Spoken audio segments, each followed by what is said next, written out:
John Fury, you got my friend Joe Egan really mad at you. Joe Egan is looking for John Fury, okay? Okay, Joe Egan. Now, it's personal, Joe. Why would you want to fight John Fury? John Fury has made a statement. He would fight any 58-year-old on the planet. Now, I'm 58. I could beat John Fury. I'll take up that challenge. You want it? Let's get it on. The boxing is blossoming with the success of the YouTubers. Yeah. It's bringing more fighters into the sport. Yeah. I think it's incredible. Mike Tyson said Joe Egan is the toughest white man on the planet. It's telling lies. Bad car smashing. Broken bones? Smashed knee, smashed jaw, smashed shoulder. And that was the point when you had my career's over. Over. My life went downhill very, very fast after that. The police had an armed response unit ready. They knew what was coming to the pub. 37 men armed with a shotgun, handgun, hatchets and machete attacked the pub. My life has been hard, Dodge. I've had battles all my life. But let me tell you something now. Then I look on the camera and I'll say that you're dead tomorrow.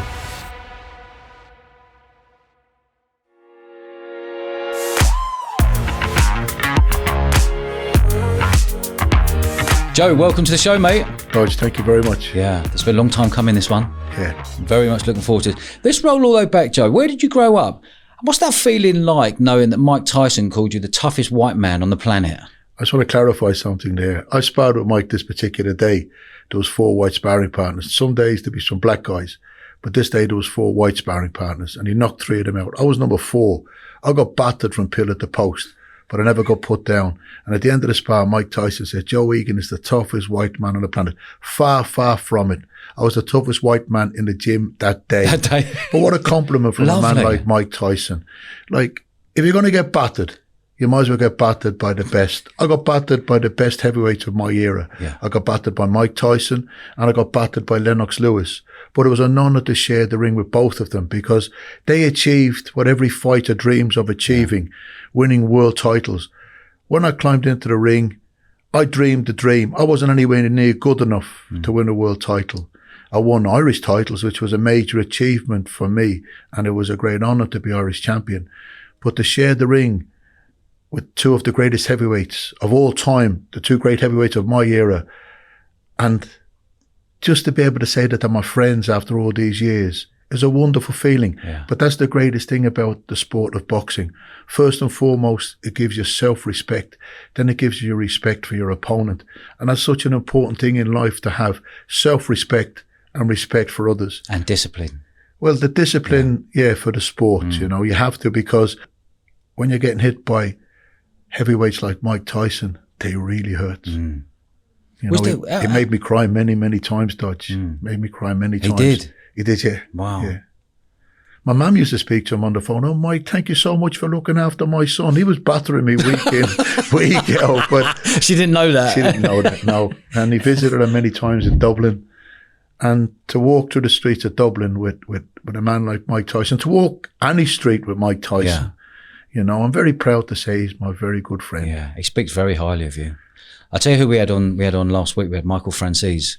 You know, the lovely man. Lovely man. Yeah, the An incredible life. Incredible life. What he's done is unbelievable in New York and what he's done in his life. But he interviewed Mike Tyson. Yeah. And Mike was massively bigging you up, saying the nicest, kindest man he's ever met in his life. He actually said it on the podcast because Michael Francis said, you called Joe the baddest white man. He said, no, the toughest. That's right. And I don't claim to be a tough guy. Yeah. Every person that climbs into the ring to fight, or to get into the cage to fight, or to go onto the match to fight, is a person born with courage. Yeah. You can teach people skills to fight, but if they haven't got the courage to fight, it's no good. That's something you're born with. Fighters, whether it be in the cage, on the mat, bare knuckle, boxing, is a courageous thing to do. Yeah. They're modern day gladiators.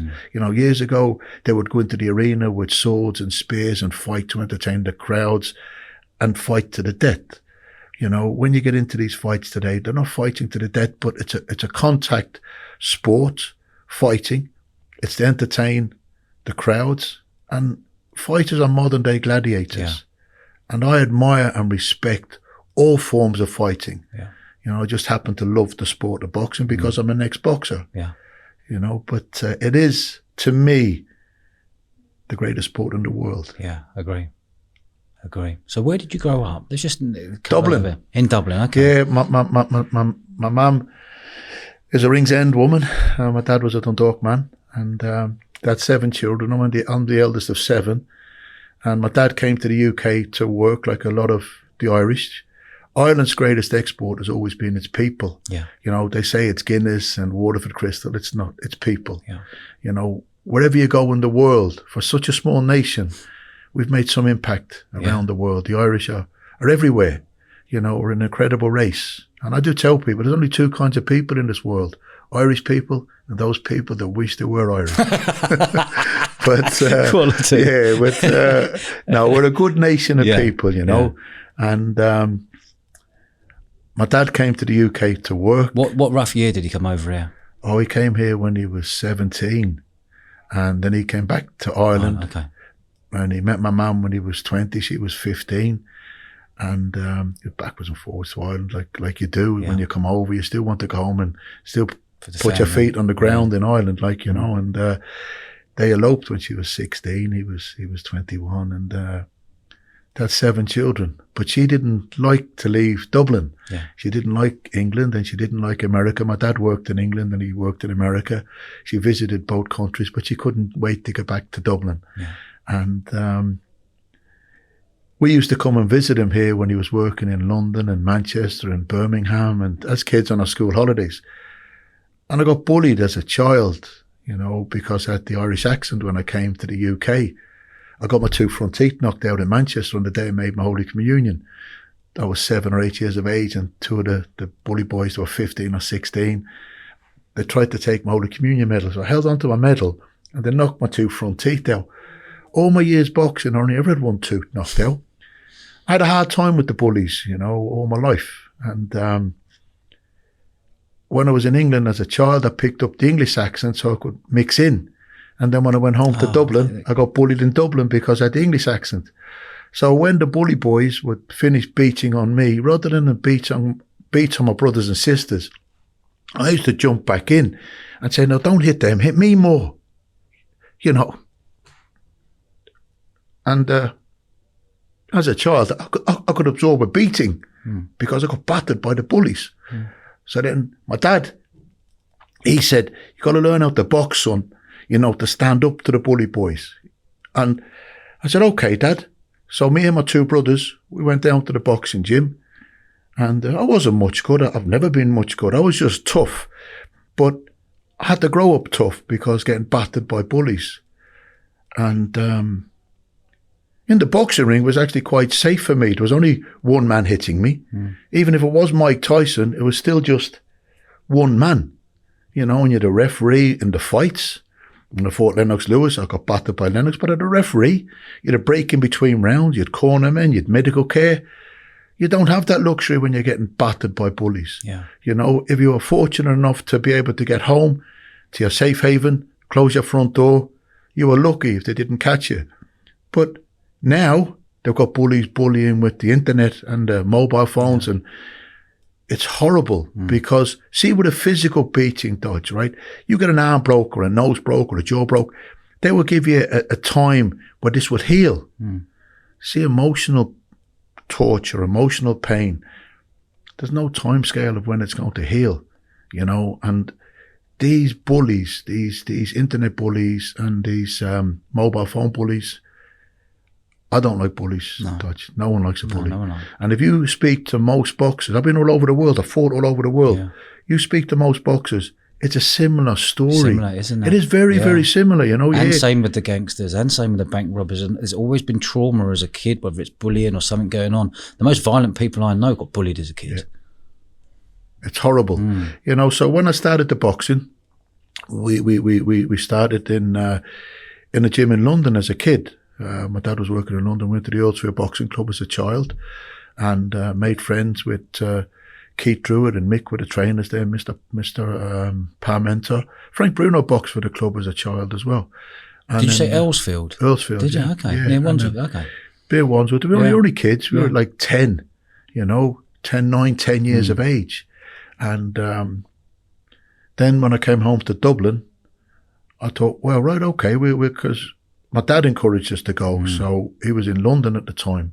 So when I came home to Dublin, spoke to friends in Ringsend, where I'm from, a guy called Jerry Byrne, and he brought us up. He had the fruit and vegetable shop in Ringsend, and he brought us up to the Noah Boxing Club. I was 11, I think. Were you a big 11? Like, you were a big man. You were a big heavyweight now, you know. I was a little fat kid. Oh, you were? Yeah, I was a little fat kid, yeah. I've been a fat kid most of my life, to tell you the truth, because I love my food. Yeah. You know, I do love my food. People ask me, you know, what's my favourite meal? I always say seconds. I just love grub. Some people eat to live. I live to eat. I just enjoy my food. Yeah. And that's the way I do love food. Anyway. Was your old man a mentor for you? Was he a tough man, was he? Oh, my dad was a tough man. He was, okay. Oh, yeah. In every boy's eyes, his dad's the toughest man on the planet. That's right. You know, my dad, in my eyes, was the toughest man on the planet. Same. He was a powerful man, 6'3" in his prime. He was a concrete worker. And I remember as a kid when we come over to visit him, and you'd see him with his shirt off, and he'd have back on him like a set of wings, shoulders, arms, and fine man, disciplined man. Yeah. You know, he wasn't so-called hard on us. You know, we never hit us unless we'd done something bold. You know, and he was a good dad. Yeah. You know, I worship the ground he stood on. Yeah, it's nice to hear, man.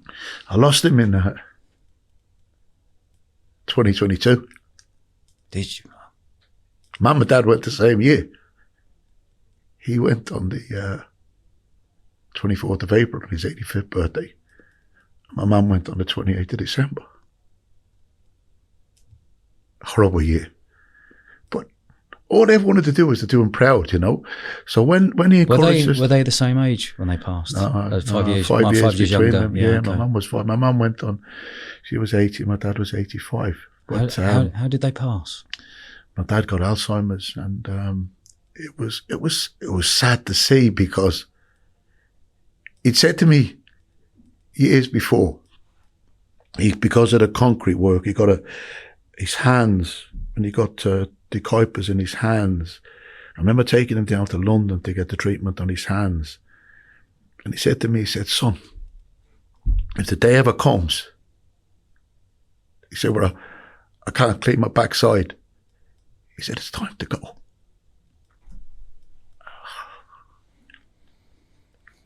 A couple of weeks before he went, he dirtied himself. And I remember my brother Connolly and my nephew Tom cleaning him. And I knew then he's going to want to go, even though he had the Alzheimer's. Yeah. I know we had certain times we'd have him back. It was only 18 months we'd lost him. But certain times in them 18 months, he'd chat to you. Some days he didn't recognise us, you know, which was hard not to be recognised by your own dad, you know. It's a horrible illness. Yeah. And then some days he'd talk about things from the past, and I'd say, how does he remember that? You know, some days you'd have him back. But I remember watching him on the floor, and my brother's cleaning him, my brother and my nephew cleaning him, and I knew then. But he made it to his 85th birthday. I believe he went when he wanted to go, you know, and ripped the heart clean out of me. But then Mum, it broke her heart. Even though they weren't living together, she was back in Dublin and he was in the UK.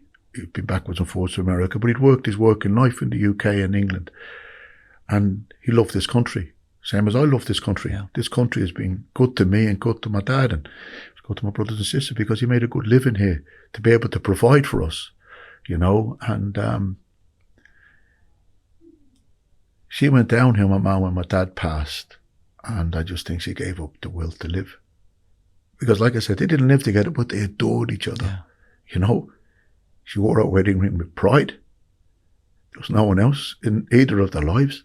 They just loved each other. And I think she believed that when he retired at 65 or 70, whatever age he was going to give up work, that he'd come home to Dublin and just spend his last years with Mum in Dublin. But he had other ideas. He didn't want to go back to Ireland to live. His pension was here and America, and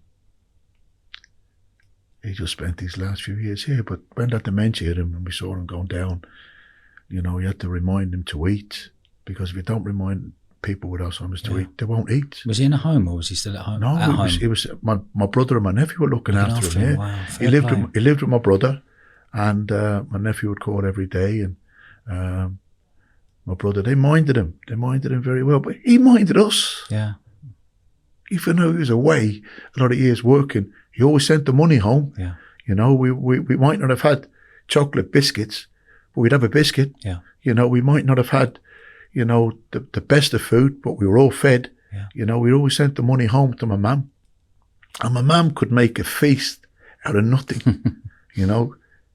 She used to do curry beans long before Heinz were doing curry beans, because beans was part of every day. Potatoes was part of every day, and Mum used to make beans exciting and curry beans and beans on toast and beans beside toast and beans in your potato and beans for seconds. Yeah. There was so much farting in our house, you didn't like a match. You didn't like a match. 7 of us eating beans. I'm a mum, so 8 of us eating beans. Sure, my mum let rip a few times. She was dignified when she farted. Come on, listen. Mate, so they were together like 65 odd years. Yeah. That's unheard of these days, isn't it? But fair. It was, in them times, it was, you make a commitment to your partner and you stood by that commitment. So what were your movements? What were your movements to get to America? How old were you when you went to America? Oh, see, when I was a kid, I used to see family and friends going off to America. That was like the big place to go to, you had the Irish going to New York and stuff, So when I was 17, I got back to when I with the No Boxing Club. When Jerry Byrne brought us up to the No Boxing Club, there was loads of Irish champions in this, an incredible club. And there was a heavyweight called Paddy Finn, and he was the Irish champion. And he'd been over to America. Muhammad Ali actually wanted him to stay on in America. Paddy Finn was an incredible heavyweight. And I used to want to emulate him. I wanted to become the Irish champion like Paddy Finn and go to America to box. That was like the big thing, So when I was like 11, it was the ambition to follow in the footsteps of Paddy Finn. So when I was 17, I won the Irish title. I won 3 in the same year. The under-19s, the junior, and then the following year, but it was the same season. Yeah. I won the seniors. But after winning the under-19s, I got to go out to America on the Irish team. And I boxed in Atlantic City. And I boxed a big Marine sergeant called William Dawson. He was 28, big powerhouse for a man. And he battered me, punched the living daylights out of me. But I could take the beating, like I said, Dodge. I can take a beating. I've had beatings, savage beatings. Not just in the boxing ring, on the street, by gangs. I've been hit with every clubs, 2x4s, baseball bats. Got battered with a cricket bat one day. A few of them had the cricket, all sorts of yokes hitting me. But I could take a beating, and I can still take a beating to this day. It's in me. Just you're born with that toughness. But you can also give a beating, Joe. Let's not put yourself down here. I've dished out some punishment in the boxing ring. I've had some great fights with some great champions. But when I got hammered by Bruce Seldon, whatever I'd done during the fight impressed Floyd Patterson, who was a former heavyweight champion of the world. He was married to an Irish lady. He took a great interest in the Irish boxing team. Paul Fitzgerald, the featherweight, brilliant boxer. He won and won impressively. And Floyd gave him the opportunity to stay on in America. He lives in a place called Upper Darby in Philadelphia. I went to visit Paul on a few occasions where they'd done the Live Aid concert, and I saw the Rocky statue. Yeah. Incredible. Paul's my friend. And like a lot of boxers, the friendship that you have, the friendship, even guys you fight and you embrace after the fight. I've been best friends with guys I fought. Carl Ryan in the senior final. We won our way to the senior final. Battered each other in the final, then went to work together on the door. He was the head doorman in the nightclub where I worked. I was the best man at his wedding. But it's no hatred, it's no animosity, it's just a sport. And the best person, male or female, you want to win. Yeah. And the best person wins on the night. And Anyway, Floyd gave me the opportunity. He said, you haven't got much skill.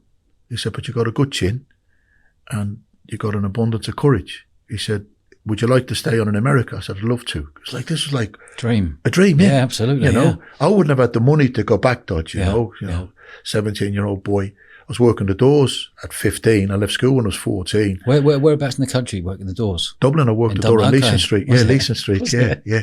I started working in a nightclub called Jules Nightclub. Yeah. It was the old Chivagos for Pat Gibbons. And I was 15. They thought I was 21 on the door. There was Declan Foley, Johnny McIntyre and Johnny Nugent were the other three doormen. And they thought I was 21. I was only 15. And I remember two of my old school teachers, Jim Doherty and Mr. Cook, came to the club one night. And I was bringing the barriers out. And I saw them. And they were dressed in ripped denims and clogs.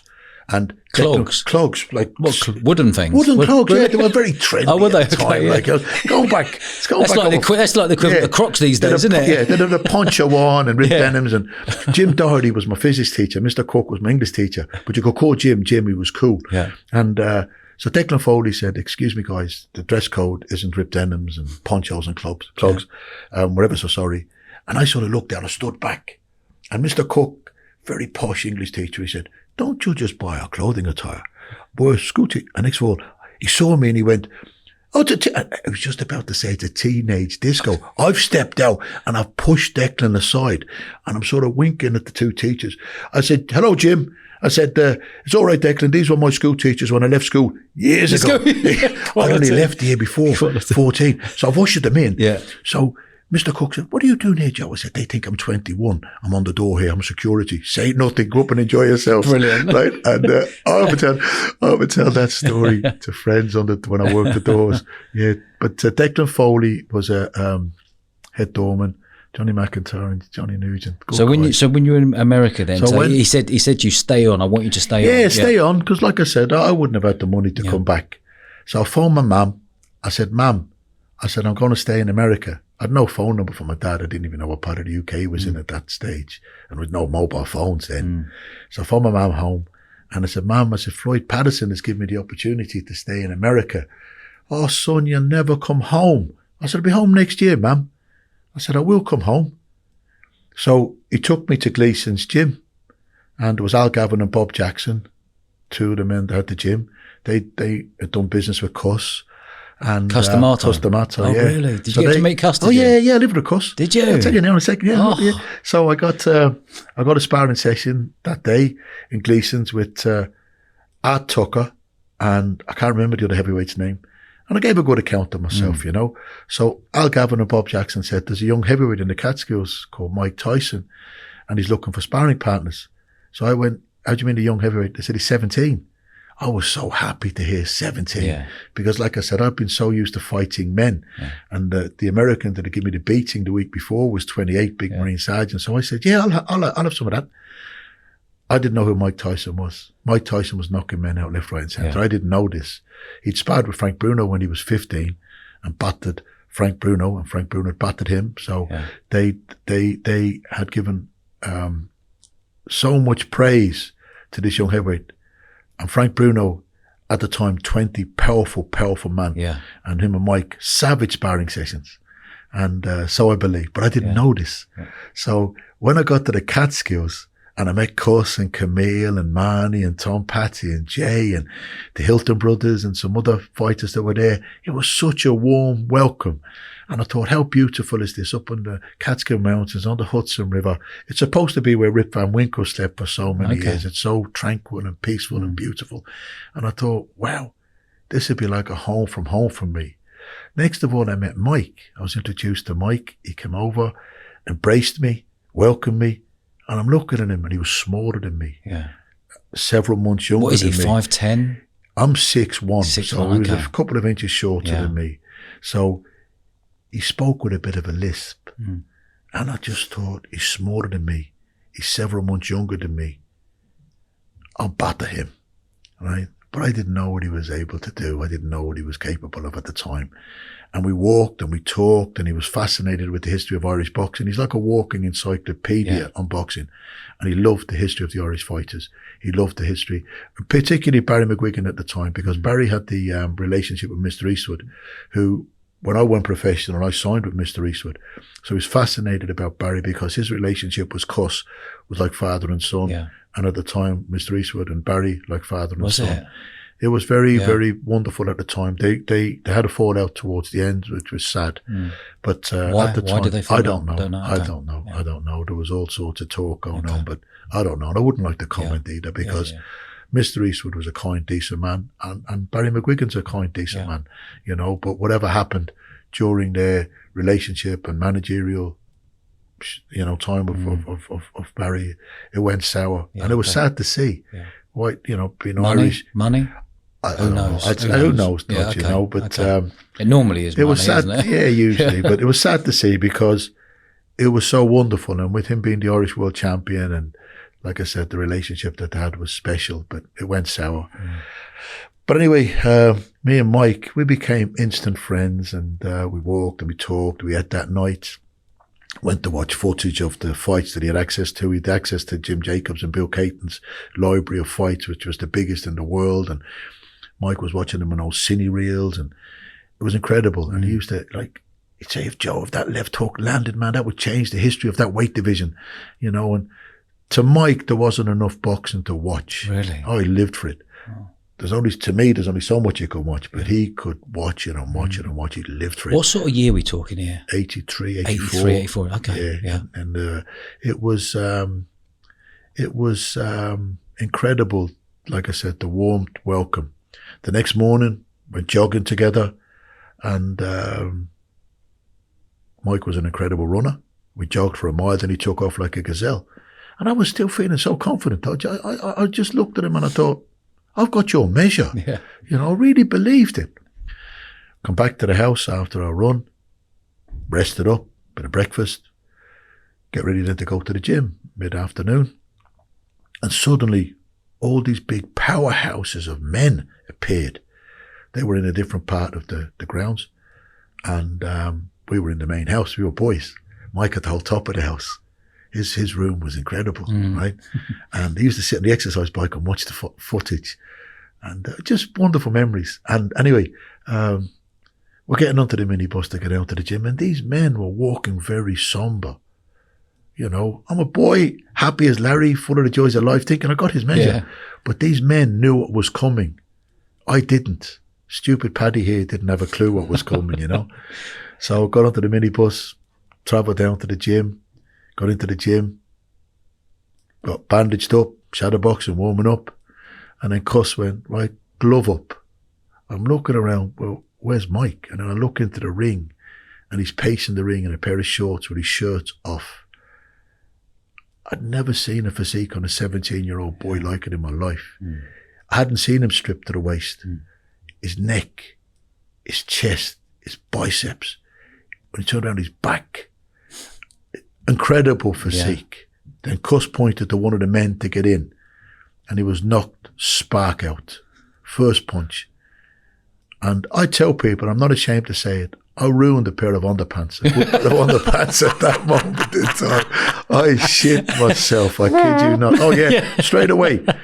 I got the fright of my life. I thought, there's no way a 17-year-old boy should have that power. Yeah. Anyway, they got that sparring partner resuscitated, brought him out of the ring. 2 more got in, knocked them out. I was number 4. I got battered for 3 minutes, but I stayed on my feet longer than the 3 previous sparring partners. And I got out of the ring, a couple more got in, and they lasted whatever length of time they lasted. And I was back in again. I'd done another 3 minutes. I'd done 6 minutes with him that day. And I got battered. But the madness in me, because I do believe to fight, you've got to have a little bit of madness in you, you know. And some have more madness than others.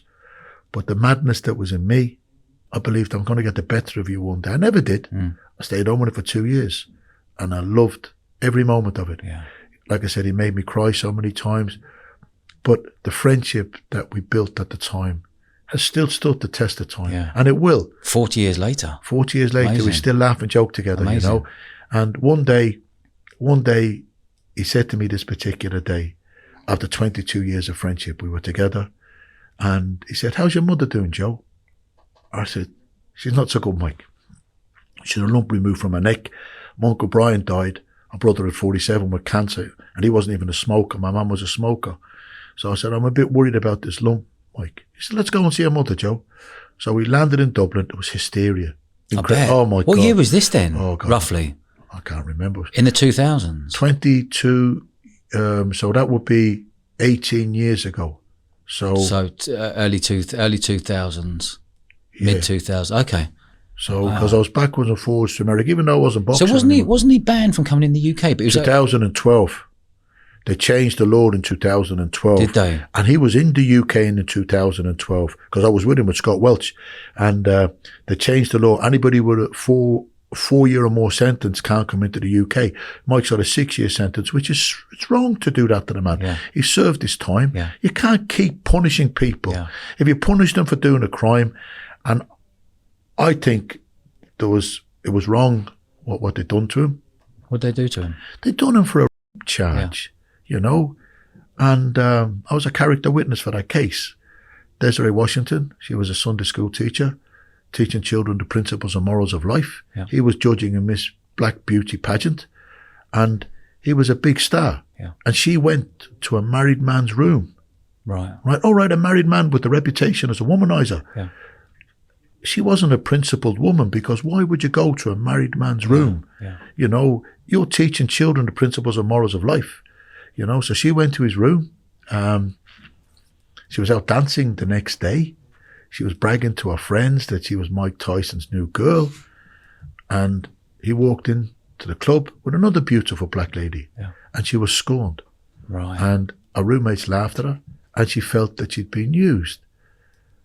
Being used is a big difference than being, you know. And he got done by a lady judge called Patricia Gifford.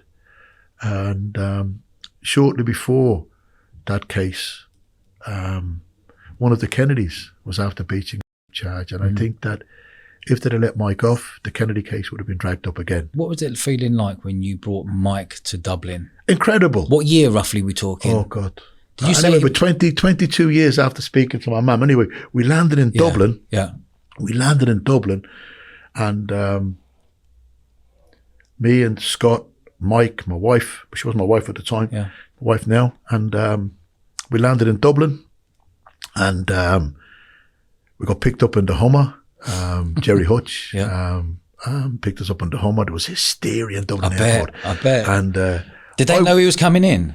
Was the word the word getting had out? gone round. Okay. The word had gone round. And what were you getting him in for? Just to see my mum. Wow. He was visiting my mum because she Amazing. wasn't well. They'd been speaking on the phone for 22 years and they'd never met. So now she's not well. So she'd been released from hospital because there was the MRSA bug was in the hospital, and she couldn't mind herself. So she went to her sister's house, my Auntie Linda. And the housing estate where my auntie's house was the housing estate where my family had been evicted from. right. So to walk onto that housing estate, I'll tell you about that eviction, Dodge. People think that Joe Egan's life is incredible. Yes, I've had a good life.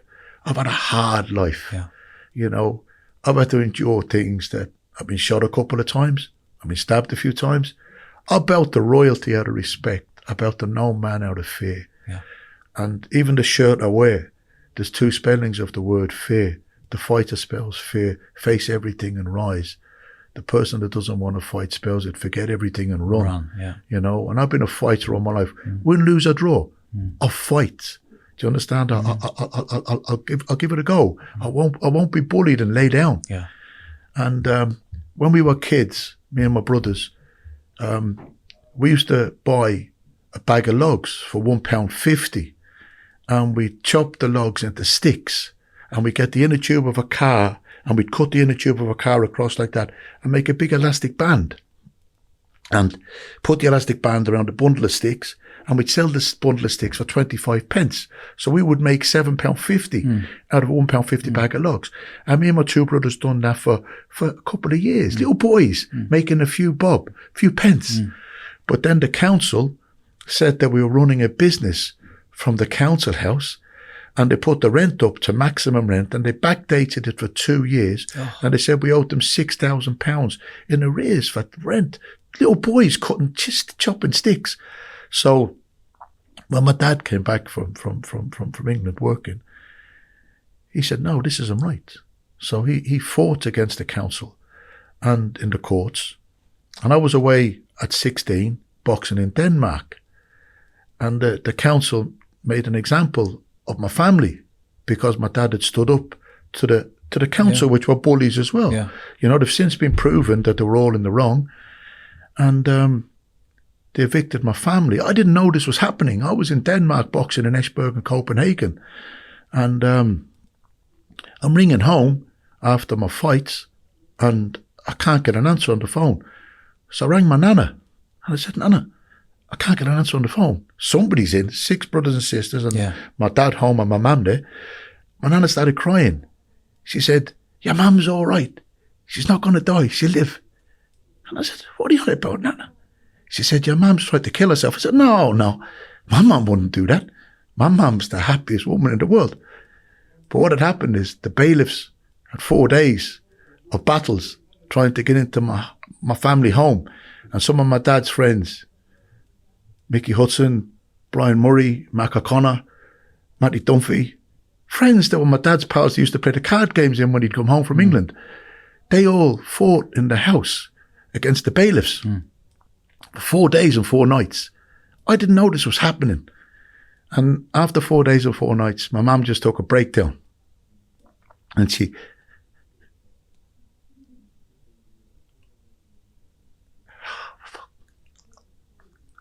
cut her wrists. And she stuck a knife in her stomach.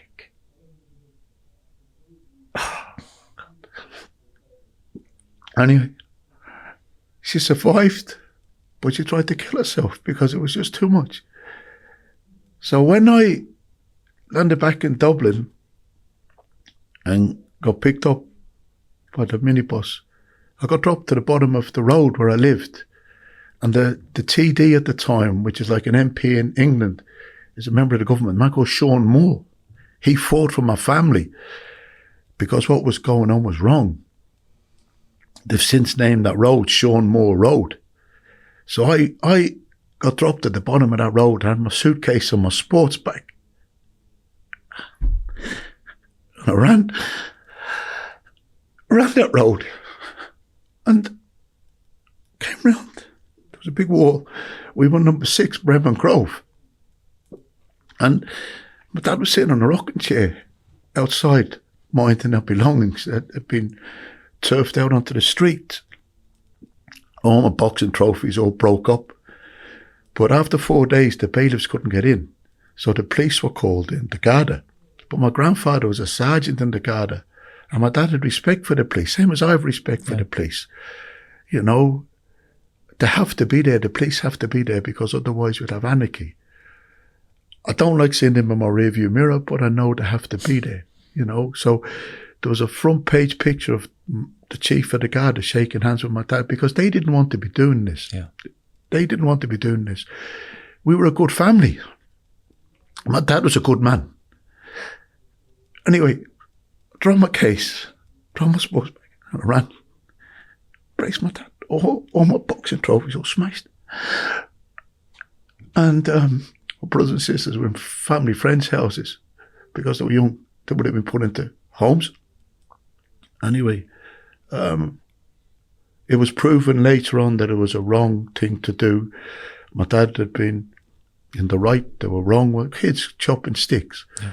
But you can't turn back time. And anyway, that was the housing estate that Mike Tyson was walking onto with me all them years later. Brilliant. My auntie had a house on that housing estate, and we walked onto that housing estate, me and one of the greatest heavyweights of all time.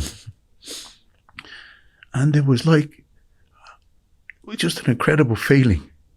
We actually, I showed Mike the house we were evicted from. I've apologised to my brothers and sisters that I wasn't there.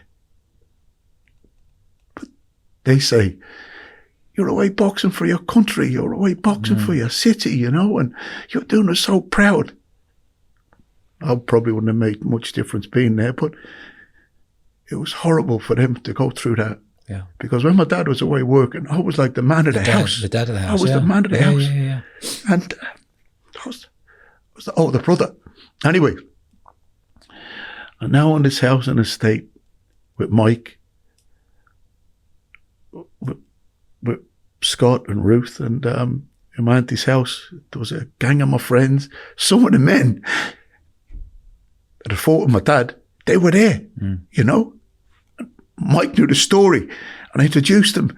It's like he knew them because he'd grown up listening to these stories. Anyway, Mike embraced my mum. And this is a man that can break bones with punches. Shatter your jaw, shatter your ribs, break you in half with a punch. And he's embracing a fragile woman. And it was beautiful to see. It was just wonderful. And they started talking about birthdays. And Mike's birthday is the 30th of June. My mum's birthday was the 12th of July. And they're both of the same birth sign, Cancer. And Mike said, Mrs. Egan, he said, I remember on my 18th birthday, which was 22 years previous, because we were together when we were 17. He said, I remember on my 18th birthday, he said, you sent me over a birthday present, a shoebox full of potato chips, Irish Tato crisps. This is on the internet, Mike talking this, Wow. Irish Tato crisps. He says some sweatshirts. There would have been second-hand sweatshirts and some money in an envelope.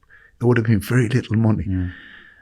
And my mum said to Mike, you remember that, Mike? He said, yes, I remember it, Mrs. Egan. He said, very few people have given me anything in my life. Yes, I remember it. Scott Welch got choked up. Ruth got choked up. They walked out of the room. I broke down crying. And Mike looked at me, excuse my swearing, I don't swear much. But Mike went, Joe motherfucker, you're always crying. Because he made me cry so many times, battered me. I'm sorry I got emotional now today. I do cry a lot, Dutch, you know. But he embraced me and my mum. And I just thought to myself, this man could have been a billionaire athlete, remembering a couple of packets of crisps, a couple of pounds in an envelope, and a couple of second-hand sweatshirts 22 years before. I couldn't remember what I got 22 years ago, and I'm sure you couldn't remember what you got 22 years ago. But it showed what it meant to this man. And I love him dearly. You know, he has had a sad introduction to this world. He's had a hard life, and I've had a hard life, but I don't envy his life. Mine is probably tame in comparison to what he's had to live. Yes, he's become the heavyweight champion of the world, but he's had to endure the sadness, the horrors, you know, growing up as a child in Brownsville. That's tough, isn't it? Jesus. He saw a man hanging at 10 years of age as a child. Any 10-year-old child finding a man hanging is going to traumatize him. But Mike, he's a warrior and a half. How different is he inside of the ring to outside of the ring? He's a lovely man outside of when he's not hitting you. He's lovely. I met him in Vegas about 10 years ago. How did you get on with him? Lovely. He's great, Had a wicked chat. Isn't he great? Lovely human being. When I couldn't believe the size of him. I know he was not training. Well, this is like 10 years ago, but you wouldn't think he's been knocking out big men. Very deceiving. Very deceiving. But it's the speed. The power and the speed. power. Jeez. But see, when he's not hitting you, he's a really nice guy. Yeah. You know, when he throws a punch with bad intentions. Yeah. You know, and for the life of me, you know, even when they describe gunfire, you hear these Americans saying, oh, it's only friendly fire. I don't believe there's anything friendly in a bullet. And the same as I don't think there's anything friendly in a punch. You punch somebody, you're throwing it with bad intentions. Yeah. You know? What's that feeling like being punched by Mike Tyson? Oh, very painful. See, if Mike missed you with a punch, you'd get pneumonia from the draft. He was just so powerful and so fast. But I was fortunate because I wasn't 6'5". The 6'5", 6'6" guys would get that extra 4 or 5 inch momentum from his uppercut. I seen him lifting powerful men off the floor. Big powerhouse men, lifting them like what you see in a cartoon movie, you know, because you'd get that extra 4 or 5 inch momentum and he'd bring out that power, and his thighs and his just leverage was incredible. What were you doing in your 20s, 30s? Did you ever get into trouble with the old Bill? Not in my 20s. In your 30s? Yeah. What sort of trouble? I'll tell you what happened, Dodge, right? I've been a good person all my life, right? I'm not trying to throw bouquets at myself. No. I respect the everyone law. knows I respect the law. Do you understand? There has to be rules. And there has to be people to enforce the rules. Otherwise, I said earlier on, you'd have anarchy, right? Well, when my boxing career finished... Roughly what age? I was 25. I had a bad car crash. Did you? Yeah. bad car smash up. And Broken bones? yeah, smashed knee, smashed jaw, smashed shoulder. And I was after one of my pro fights, actually. Was that? Yeah, I'd won the fight. I got 64 stitches after the fight. Oof. I got cut across the top of the eye, the side of the eye, across the cheek, the lip. Did you win? Yeah, I won, yeah. Yeah. Big Carlton Headley went on to be the Gladiator Raider. It was a great fight. Yeah. Incredible fight. It was on Dave Boy McCauley's world title bill. And to box on a world title bill was incredible. A great Irish champion, Dave Boy McCauley. And I boxed on the bill in the King's Hall. But after the fight, because I was so badly cut and got stitched up and internal stitches and everything, I didn't want to really stay in Belfast. So I went back to Dublin. My sister had organised a coach for family and friends to come up and watch the fight. They went to the after party after the boxing, and I'd been stitched up. So 3:00 in the morning, we're going back to Dublin on the coach. Good atmosphere on the coach. My granddad, family and friends, and my girlfriend at the time, who tragically died 4 days ago. She died last Thursday, God rest her. 51 years of age, Lisa Murphy. We were together for 11 years. I'd known her since she was a child. My auntie, Linda, used to call her that Des the drummer.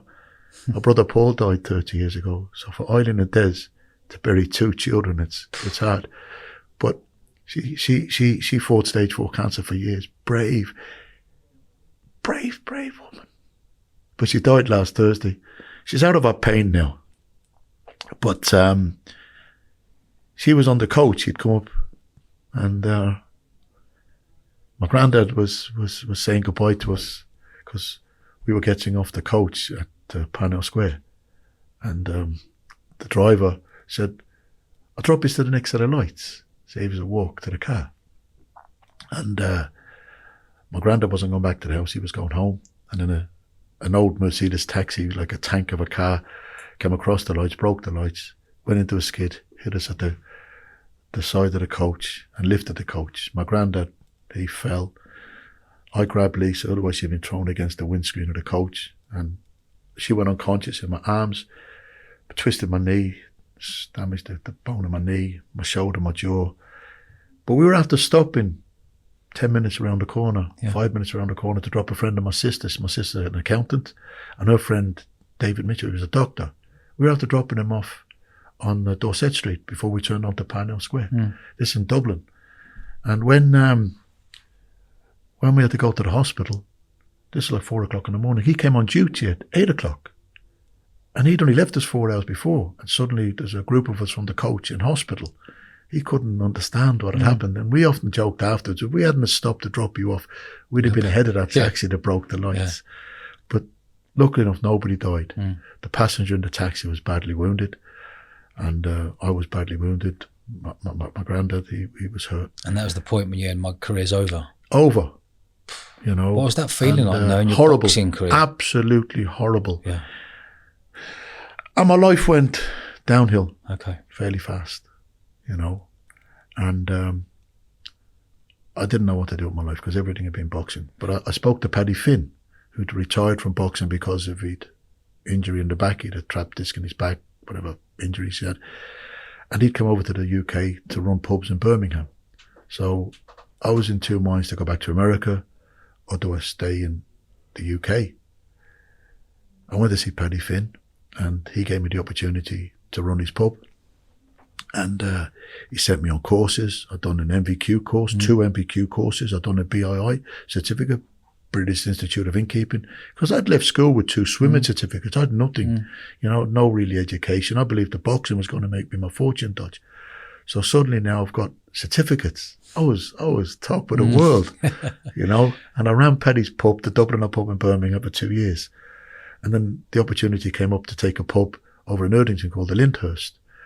Now the Lyndhurst estate was a tough, hard estate, and there was a pub that was doing £1,000 a week, but it had a big function room. And me and my business partner, Tommy McGill, we took the pub. I became the licensee. I'd been the licensee of the Dubliner. I'd never been in trouble in my life with the police. Yeah. And honourable discharge from the part-time army in Dublin. And I'd worked for Delta Airlines as well in between. I had FAA certificate with Federal Aviation Authority with the Delta Airlines. I was working for the airlines when I was boxing pro. And so I was a good character, you know. And so we took to Lyndhurst, September 97. Took it from £1,000 a week to £16,000 a week. We built the trade. We had a quiz night on Monday night. We'd the darts team, the football team. We really just brought everyone in. Community. It was the boxing community came in. We put 2 tournaments on in the function room. Bunny Johnson came, the former British champion. Richie Woodall, the former world champion. Ernie Shavers, the world heavyweight contender. Rob Norton, the world cruiserweight champion. I had Paul Barber, Denzel, had only Fools and Horses come. I had a lot of football players come. So suddenly, this housing estate become a hub. Yeah, it was great. Brilliant. These people on the housing estate were now mixing with celebrities and the quiz night. They travelled far and field to come to the quiz night on Monday night. The staff were wonderful. And we were having a great life. But then the racketeers, the parasites on society, they decided on the 19th of July 1998 that they were going to demand money by menace, protection money. People think this only happens in movies. This happens in real life, Dodge.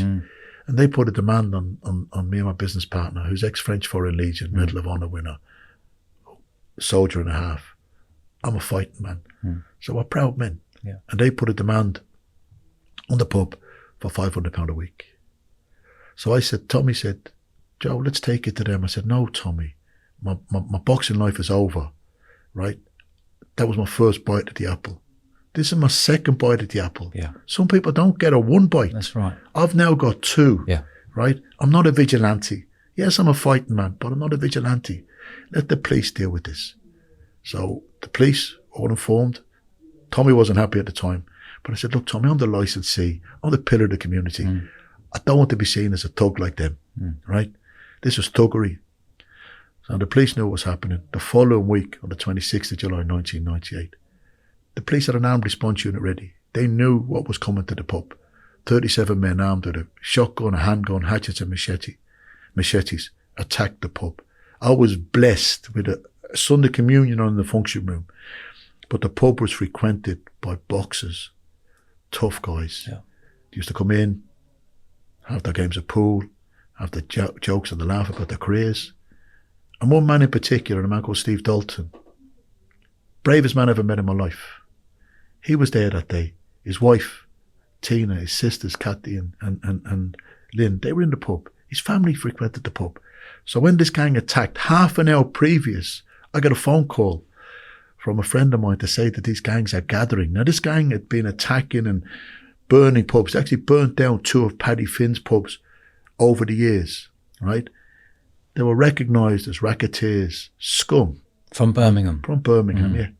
So they were gathering in this pub. I got a phone call to say these gangs are gathering. So I phoned a police officer that was dealing with the case, Sergeant Andy Gilbert. He's now high up in the ranks of the police.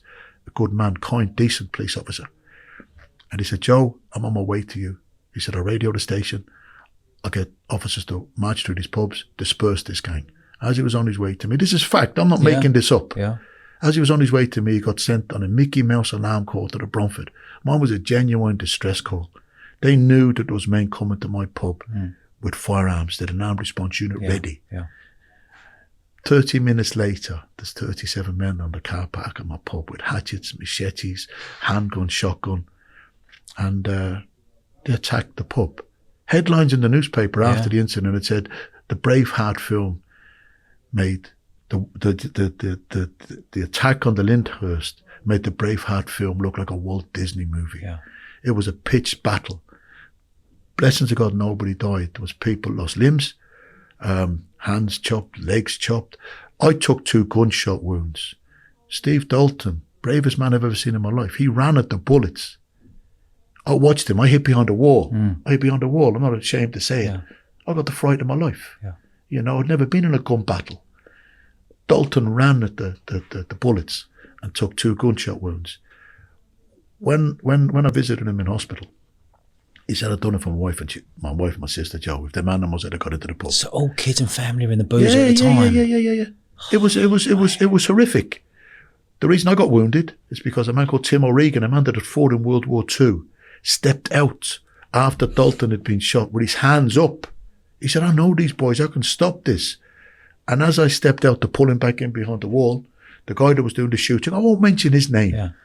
I won't mention his name. I'm not going to glorify this scumbag. Yeah. Right? He shot innocent people, unarmed people. Right? He's a thug. As Tim O'Regan stepped out with his hands up, I stepped out to pull him in behind the wall, and this man was handed a sawn-off shotgun because he threw the handgun on the floor after firing 3 shots from the handgun. 2 of the bullets had hit my friend Dalton.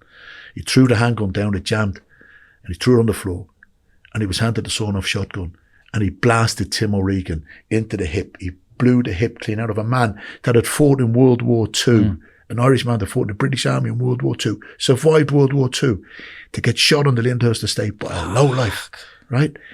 So as he got hit in the hips with the shotgun pellets, some of them hit me around the arms and stuff, and it was probably the most horrific stench I'd ever smelt in my life, the smell of burning skin. Yeah.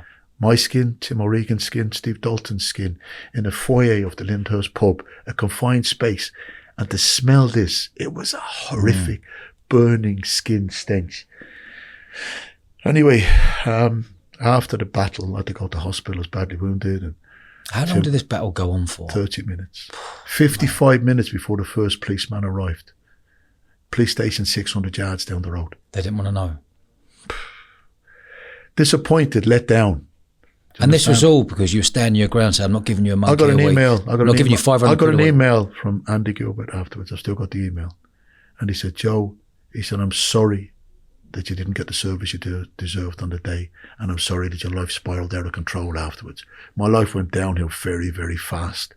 Very, very fast after that. What happened to that boozer? Closed down? No, it's gone now. No, afterwards. Afterwards, we kept it on. Did it scare people going back into the boozer? The trade must have dropped. The public supported me. Yeah. Because this gang that had attacked were recognised racist. Yeah. You know, part of the Combat 18. Yeah. You know, part of the so-called National Front. I had a lot of black people frequent my pub. You know, some of the black men that stood with me that day, Warren Wigan, Danny Brown, GT, Lurch, you know, proud black men, you know, ex-boxers, personal friends of mine. Mike Tyson invited him down to the hotel when he was over at the box, and I brought these men and women that had stood with me down to meet Mike, and he thanked them personally, Dalton in particular, for putting their lives on the line for his brother Joe. This is fact. Yeah. You know, I'm not making this up. Yeah. They'd presented Mike and Tom Patty at a dinner in the Hilton Hotel in Birmingham, presented Steve Dalton a gift in front of a 1,500 audience. But he'd already thanked them at the hotel in London when Mike was over preparing to fight Lou Savarese and Julius Francis on 2 occasions. You know, and these guys, they couldn't believe that Mike. Yeah. And he said in front of them, any more trouble at your pub, Joe, and I'm landing. And they were like, you know, I said, he's my friend, you know. But we kept the pub going for a few years afterwards, me and my business partner. We never hit the heights of what we'd originally hit, but we kept it going. What was that Because feeling? I tell you the reason why, Dodge, because see, if I hadn't kept it going, they would have won. They would have won. Yeah, agree. Do you understand? So I kept it going. We went from, I remember my accountant, Ken Pritchard, he said to me, he kept my spirits high. He said, Joe, see when you took the pub at £1,000, and he said you hit £4,500, how did you feel? I said, euphoric. He said, well, it's gone from 16,000 back down to 4.5. Hasn't gone back to the 1,000. So get that feeling again of how you felt when you hit the 4.5 first time round. But at that stage, we were needing £6,000 to break even because we'd employed more staff. We were doing more things with the entertainment. So for the first few weeks, we've been closed for weeks. The police closed us. The chief constable insisted that I made safety to the pub. I had to put crash barriers up, shutters, cameras, because he said, this gang has a reputation of burning down venues. So we had to make this pub. It was a fortress, you know, which wasn't very appealing on the eye, but we still built the trade back up. How did you feel afterwards? Were you thinking revenge? Was there people around you? My business partner, like I said, ex-French Foreign Legion, he was disappointed that we didn't take it to them. I was a little bit disappointed after being let down by the police that we didn't take it to them. But like I said, nobody died, right? It was a band of brothers that day and sisters. Did they ever come back again? No, they didn't. No. No, How paranoid were you after that? I knew in my heart of hearts that they hadn't got courage like that to come back. Okay. They got beat on that day. They were just bullies, you know. And when you beat a bully, they don't come back. Are you telling me they bought 37 men 37, round? yeah. Jesus. March to High Street, March Sutton Road. Just because you didn't give them £500 a week? £500 a week. Was there nothing else underbelly? It was an undercurrent around this? No. It was purely you didn't give a monkey a week? They were getting protection money from different pubs in the area. That's fact, right? Like I said, Are these lot still alive today? Yeah. Yeah. Yeah. Have you ever seen any of them since that day? No. How would you be if you saw the top men? I don't really want to say on air. Okay. But let me tell you something now, for what it's worth. See, if they tell me today I've got a terminal illness. Yeah. See, the man that shot me, he's dying tomorrow. Yeah. Right? That's fact. And I look on the camera and I'll say that. You're dead tomorrow. If they tell me I've got a terminal illness today. I carry this in my heart. And it's a hard thing to do, to swallow your pride. Right? He's an evil, evil, evil man. Right? One of the gang leaders that actually killed his best friend, stuck a sword clean through his best friend. This is fact. I'm not making this up. Stuck a sword clean through his best friend. Killed his best friend. So what chance is people that they got that don't like? Right? And my life has been hard, Dodge. My life has been hard. I've had a hard life. I've had battles all my life. But I never bowed down to a bully. Yeah. I never bowed down to a bully, and I won't bow down to a bully. Right? I won't bow down to a bully, and that's what they are, bullies. Right? But see, when you've got to swallow your pride, it's a horrible thing to do. It's a horrible thing to do. Yeah. You know, and I'm as proud a man as any man on this planet. But these were pure evil on the day. But you've been carrying this around for 25 years, 20 odd years plus. Listen, there's evil around us. Society is full of evil. You know, society is full of evil.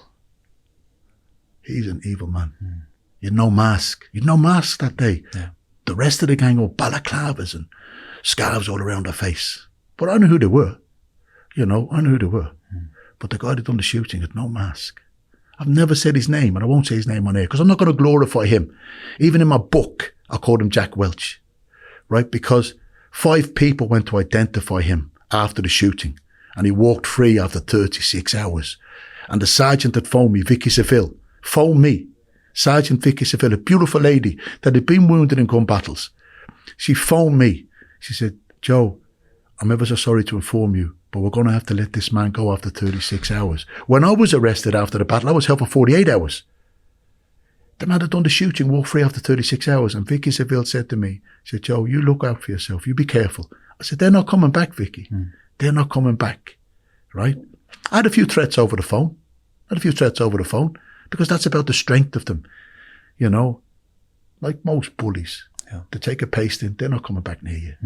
You know, stand up to bullies. And I've stood up to them all my life. And I encourage people to stand up to them. How did your life spiral out of control post Well, what this? happened shouldn't have happened. But because I got charged with attempted murder, all I done was defend myself. That's all I done. On a different occasion? No, the same occasion. I I got charged with attempted murder, yeah. I beat the charges. Headlines in the newspaper, justice prevails. I beat the charges. All I done was defend myself. Yeah. Right? At the time, the brewery were trying to evict me because they said I wasn't a fit and proper person for running their pub. All I done was stand up for my community in the pub. And then I had a few issues in Ireland that I was defending as well over a property. So I'm fighting for a house in Ireland that I own. I'm fighting the brewery for a roof that I got over my head in the UK. And I'm fighting a charge of attempted murder. So I wasn't getting legal aid. Yeah. I sold everything I had. I sold my watch that my mum and dad got me for my 18th birthday. I sold my ring they got me for my 21st. I sold my leather jacket. I sold my car. I sold everything I had to get legal fees. When I ran out of money, a guy that frequented the pub, a guy called Robbie Weaver, his nickname was Robbie Box, used to come into the pub. He was a car dealer. We had an old folks home next door.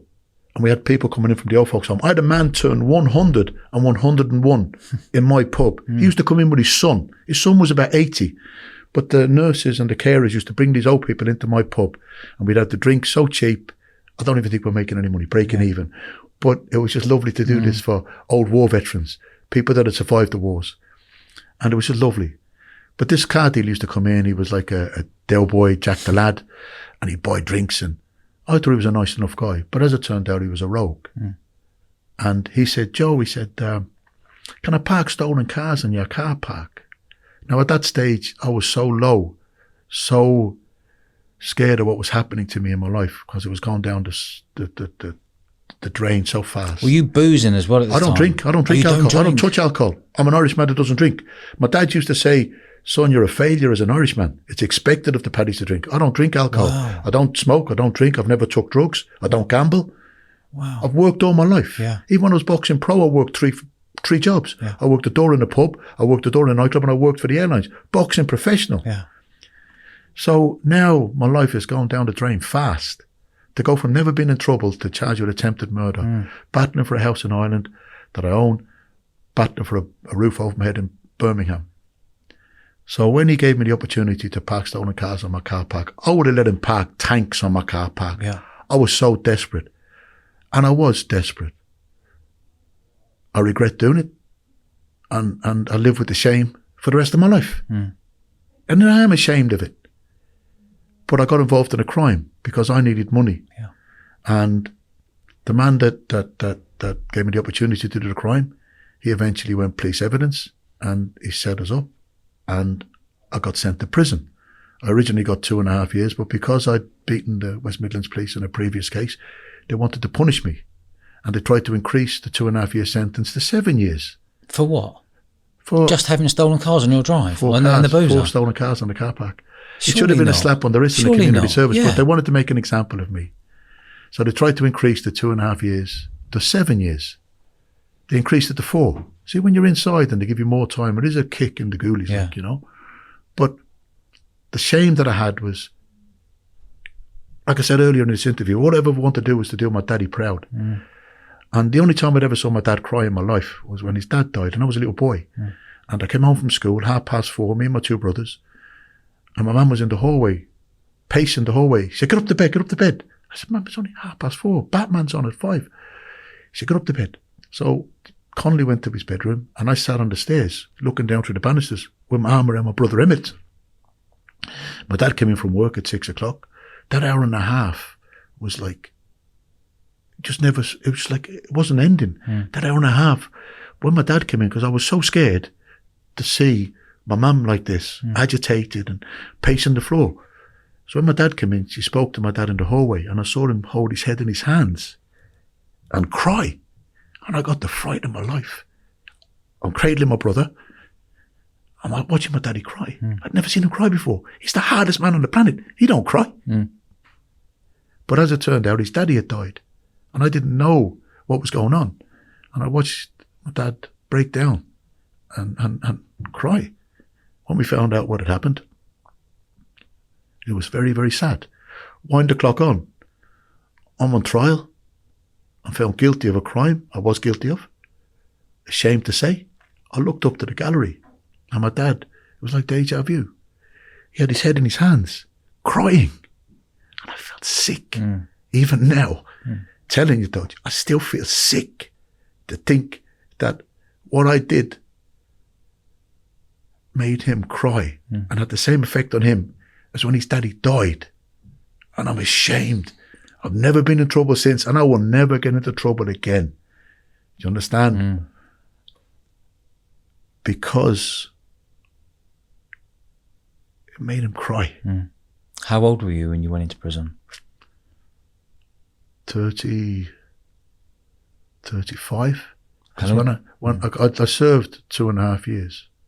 I served 2.5 years. What prisons? Sorry, were I you served 2 years. Excuse me. I served 2 years. in? What prisons were you I've in? done 3 prisons. I've done Blakenhurst, then they shipped me to Lay Hill, and then they shipped me to Ewell Grange. I saved a man's life in prison, you know, so that was something good. What was that like for you, being a honest, hard I grafter? wasn't honest at the time because I'd No, done no, wrong. but you done wrong. But you're an And I honest, got hard sent to grafter. prison. Been brought up very well. You've had a tough life. All of a sudden, you found yourself 35, no boxing, lost your boozer, manslaughter charges, everything on you. He's bubbled you up for having nicked cars on the drive. All of a sudden, your life must be just like, what is going on? It was horrible. Yeah. It was horrible. But while I was in prison, I made the most of my time there. Like I said, I saved a man's life, an officer that had a heart attack. I was in the St. John's Ambulance Brigade when I was a kid, so I know a bit of first aid. And I set the alarm, the security team came, and the OSG officer who'd been a soldier, fought in the wars, doing part-time work to subsidise his pension, and I helped keep the man alive. And I got accommodation letter from the governor. I got accommodation letter from the governor. And I helped a few prisoners when I was inside, guys that were suffering mentally, you know. I suffered myself, but I was stronger mentally than what they were, and I was helped carry them. And I had a couple of nice jobs while I was in the jail, one of them in the gym orderly. And I got myself fit. So when I came out of prison, I made the comeback into boxing. That's all I knew how to do was at the age of 37. 37. And there was a big write-up in the boxing news. It said George Foreman makes the comeback after 10 years. Big Joe Egan makes the comeback after 12 years. To get mentioned in the same paragraph as one of the greatest heavyweights of all time was such an honour, such an honour, a privilege to have my name mentioned in a paragraph alongside him. You know, I've got photographs on my phone of Barry McGuigan queuing with Shane at my book launch with Mike Tyson. Is that right? Mike Tyson launched my book in Canary Wharf. I'll show you afterwards. Did he? Mike Tyson launched my book in Canary Wharf. I met Cass Pennant at a Joe Fraser Cass, dinner. another West Ham fan. I met Cass at a Joe Fraser dinner. I knew who Cass was because my nephew Tom is a West Ham fan. Yeah. So half joking, half old and earnest, I said to Cass, you might write a book about me. He said, let me see what you got to say today, Joe. And I spoke afterwards. He said, if you can get Mike Tyson involved in this book, we'll give it a go. Phone Mike. Mike was in Brazil. And he said to Cass, anything for my brother Joe. Mike did the forward for my book, came to launch my book in Canary Wharf, brought Canary Wharf to a standstill. Thousands and thousands and thousands of people queued overnight. I know everybody was there for Mike Tyson, but he was there for me. Yeah. And it was one of the most incredible days of my life. What a feeling, Joe. Unbelievable. What a feeling. Unbelievable. Mate, I'm going to get Mike Tyson in while I'm signing my book. As my right sat beside me. Sat beside me. And signed my book in Canary Wharf. Several world champions in attendance. Paul Silky Jones, Charlie Magri, Alan Minter. Alan Minter, what a fighter. Steve Collins came to the book launch. But Barry McGuigan queued with the normal people. And when he got to the front of the queue, I've jumped up. Mike Tyson jumped. I've gone Barry McGuigan. Barry stood back. I'll show you the photographs afterwards. And then Mike Tyson embraced him, cornering him around.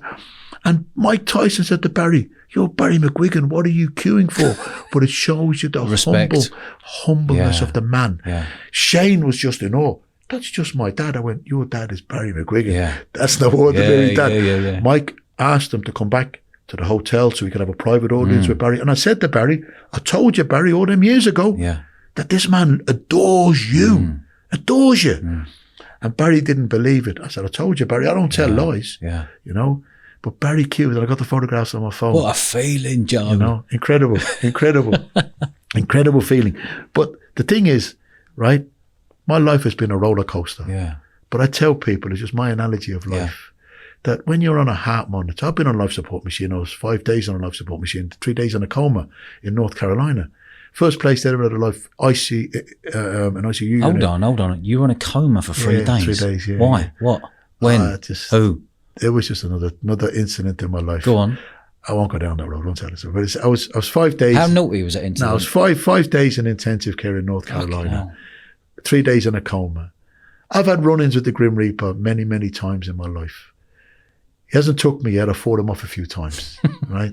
But it will come to one day. Yeah. One day it's going to come to us all. Yeah. The only short thing in life, tragically, is death. That's right. You know, you got to live each day as if it's your last. Yeah. Every day is a gift from God. Yeah. That's why it's called the present. Yeah. I believe in God. I pray every day. You understand? I don't force my beliefs onto anybody. But see, when the shit hits the fan for people, and it hits the fan for people regular, what's the first thing that they say? God help me. Yeah. Do you understand? Yeah. And I believe, whether you call him Allah, whether you call him Buddha, whether you call him God, there's thousands of denominations. There's only one true God. Yeah. And we have to respect him in the proper way and respect others. And I respect everybody's religion, right? I don't preach mine to everybody. I just say what I believe. You mentioned earlier that when Mike flew into Dublin, you had your mate Hutch pick him up. Jared Hutch pick him up in the Hummer. Yeah. What's the big feud with the Kinahans and the Hutches over the years? Why is that? I'm friends with both sides, and it's sad to see because these people were all friends. But it's the world that they're in. And in the world that they're in, they've had disputes. And in the world that they're in, it doesn't resolve in punch-ups. It's the gun.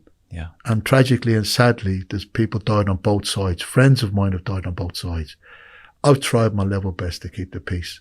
You understand? But I'm hoping that it's over now. Yeah. I'm praying that it's over now, because I don't want to see any more of some, like I said, boyhood friends die. You know, and it's just sad. I don't know the full ins and outs of what's going on. It's just horrible to see. What happened on that day, on the 5th of February 2016 at the Regency Hotel? Were you there? No. What happened that day? I don't know the full ins and outs of it, but I know that there was... was it a load of boxers in the hotel? Yeah, there was a weigh-in, boxing weigh-in. Yeah, there was a boxing weigh-in. But I'd rather not talk about that. Yeah, okay, fair enough. I'd rather not talk about that. There's friends of mine on both sides. Even the boy that was killed that day, David Byrne. He was my good friend. I know David's dad. I know his brother Liam. You know, I've been out to visit David's grave. I didn't go to the funeral. But he was my friend, you know, and some of the guys that done the shooting, I know their families. And I've cried over David's death. Yeah. His father George, I know since I'm a little boy, you know, and it's just sad. But what before we were saying that, we were... I want to find out that day, what happened that day with you confronting, you going head to head with Tim Witherspoon. Oh, that's a stupid incident. What was that about? No, it was a stupid incident. Yeah. That should never have happened. No. That should never have happened. Tim's my friend. Yeah. Tim's been my friend a lot of years. Tim's stayed in my home. Yeah. You know, my wife's cooked dinner for him. I've sat beside him many, many times at dinner with him. He's my friend. But Tim was looking for some extra work. Yeah. And I found a pal of mine, Scott Murray. The tour was meant to be Ken Norton and George Ciuvallo. Ken sadly got wounded. Yeah. He's since died. He couldn't travel. So they sent over Tommy Morrison, who's since died, and Tony TNT Tucker, and George Ciuvallo. So I phoned Scott Murray, former heavyweight champion, who has Bar Sports in Canada. I said, Scott, can you give Tim a bit of work? He said, yeah, Joe, of course. He said, I'll give him £1,000 to come on the night, have his photographs took. I phoned Tim. I said, look, Tim, come on the night, stay in my house. I said, and come on the night, get your photographs took, £1,000. Oh, great, Joe. So Tim come into Birmingham the night before, didn't stay in my house, went out clubbing, got drunk, met a young lad that suddenly became his agent. Yeah. So Tim's arrived on the night, few drinks in him with this young lad who's now Tim's agent. Yeah. They're having the photographs took. Tommy Morrison, great champion. Tony TNT Tucker, great champion. George Ciuvallo, an incredible fighter, George Ciuvallo. And I'm standing alongside these great champions, and Tim as well. I'm so humbled and honoured to be with this illustrious company. I was only an Irish champion. I was only a sparring partner to Mike Tyson. I was nothing special. Very, very poor, as a matter of fact, compared to their ability. So the young guy that Tim was with said, Tim, these guys are paying for photographs. Where's your money for the photograph? So Tim stepped away. Where's my money for the photograph? So I said, Tim, calm down. You've been paid money to have your photograph took. Tommy Morrison, Tony TNT Tucker, George Ciuvallo looked at him. Tim has stepped away and he's raised his voice and he's getting very leery. Yeah. So I thought to myself, right, I'm a fighting man. If I stand back and he hits me with that right hand, two-time heavyweight champion of the world, he's going to decapitate me. He would knock me out with that right hand. So I thought my best chance is to step in. I'm not a thug, but I thought if it's going to go to blows, to give myself the best chance, step in close. He's a bigger, more powerful man than me. But if I step in close, I've got a fighting chance. Yeah. That's all we ask for in life, is a fighting chance. So I stepped in and I said, Tim, behave yourself. You're in the wrong here. Luckily enough, he realised at that moment in time he was in the wrong. And he stepped back and he said, okay. I was so glad that he stepped back. I might have come second that day, but I'd have given an account of myself. Yeah. But we've been friends for a lot of years and we're still friends to this day. It shouldn't have happened. He was out of order and he knows that he was out of order. The young kid had fired him up. saying what's going on. Yeah. And it was just a bit disrespectful. But like I said, timid drinking, and people make mistakes with The drinking. booze inside, yeah. You know, I don't drink alcohol, so I don't know what's going on in the mind of somebody full of drink. But he's my pal, and that shouldn't have happened. And I'm so glad that it didn't come to blows. Yeah, same.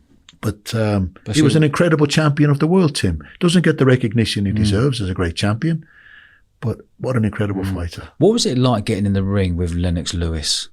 Oh, it was an incredible feeling, because Lennox was number 2 in the world at the time. And I'd boxed in the New York City Golden Gloves. I'd won the New York State Golden Gloves, and I boxed in the New York City Golden Gloves. And I got beat in the New York City Golden Gloves by a fighter called Sinclair Babb.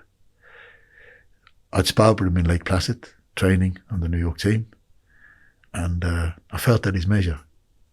But on the night of the fight in the amateurs, the occasion got to my head, and he beat me. Madison Square Garden's annex of the garden. And I thought, I'll win this fight. I'm in the main garden. And I was thinking in the next fight, my dad said to me, one fight at a time, son. Don't be thinking of the next fight. But I thought, because I'd been sparring with him and beating him in sparring, that I could beat him in the fight. But he was better on the night, and he beat me. And he won the New York City Golden Gloves. In the next round of the championships, he got knocked out by a man called Camilo Doom, who went on to win the American title and fought against Canada as an American champion and got knocked out by Lennox Lewis. So now the Canadian All-Stars are boxing the New York All-Stars, state and city. Sinclair Babb wouldn't fight because he'd been knocked out by a man that had been knocked out by Lennox Lewis. So now the star of the Canadian team hasn't got an opponent. The star of the New York team was a guy called Frankie Lyles, who went on to win the World Super Middleweight title. So the 2 stars of the Canadian and New York team went on to shine as world champions. So they were struggling for an opponent for Lennox, 1985. So I said, I'll fight him. They said, Joe, the man that beat you got knocked out by the man that got knocked out by Lennox Lewis. But I said, I wasn't knocked out. And I said, I've been taking Mike Tyson's punishment. If I can take Mike Tyson's punishment psychologically, I believe I can take anybody's punishment. I have a good chin. I've got strong thighs. I've only ever been put down twice in my career. Once I got up, the other time I didn't. I got stopped. I did get up, but I couldn't fight on. Yeah. You know, so both times getting put down, I got up. Once I went on to win, once I didn't. But I got beat on my feet. And a couple of times I've been put onto the ropes, bounced off the ropes, punished, but didn't go down. The 2 times I went down, once I got up to win, once I didn't. But I got up, I just got beat on my feet. But I have a good chin, good strong thighs, and I knew that I could take Lennox's punches. So I said, I'll fight him. Anyway, I got in, got battered for 3 rounds, only amateur. He was number 2 in the world. Bronze medalist in the 84 Olympics, Pan American Games gold medalist. Got the gold in 88, went on to win 2 or 3 world heavyweight titles. No shame to lose to a man like that, you know? And to stand on my feet with him. Who was the biggest puncher, Lennox Lewis or Mike Tyson? Oh, they were both power punches. Both power punches. Lennox might hit you with a couple, Mike could hit you with 1. But they all hurt, you know. But I've been hurt by lesser punches than them. You know, lesser punches. You get hit. The first time that I was really... anyway, when I fought Lennox, I lost on points. And it was an incredible feeling to be able to stand and hear that final bell, because that's all you want to do. Your pride. You know, there's a poem or a song, stand up and fight like hell, stand up and fight until you hear that final bell. And that's all I wanted to do was hear the final bell. How lovely is it, and knowing that you fought these men who went on to become the world champions of the world? They shared the ring with them. Amazing. They shared the ring with them. Amazing. The best win of my career, I beat Bruce Seldon. He went on to win the world heavyweight title. I got battered by him in the first round in Atlantic City. I'd already lost in Atlantic City a few years previous, but now I'm boxing in Atlantic City again. I find the American number 1 who went on to win the world heavyweight title. My 2 cornermen wanted to retire me on my stool at the end of round 1. This guy's battered me to a pulp. He was too fast, too graceful, too skillful. Just an incredible fighter. And he was hitting me with punches every angle. I went back to my corner, demoralised, but still full of fight. My cornerman said, we're going to retire you on the stool. I said, no way. I can't quit on my stool. No chance. No way. Quitters never win and winners never quit. I got off my stool. I came out for round 2. And Seldon looked at me. You're coming out for round 2. The bell went. I couldn't hit him in round 1 because I couldn't get near him. But he stood still for that split second and I landed a body shot. Bang! Landed it into his ribs. And he sort of bent over, curled up in pain.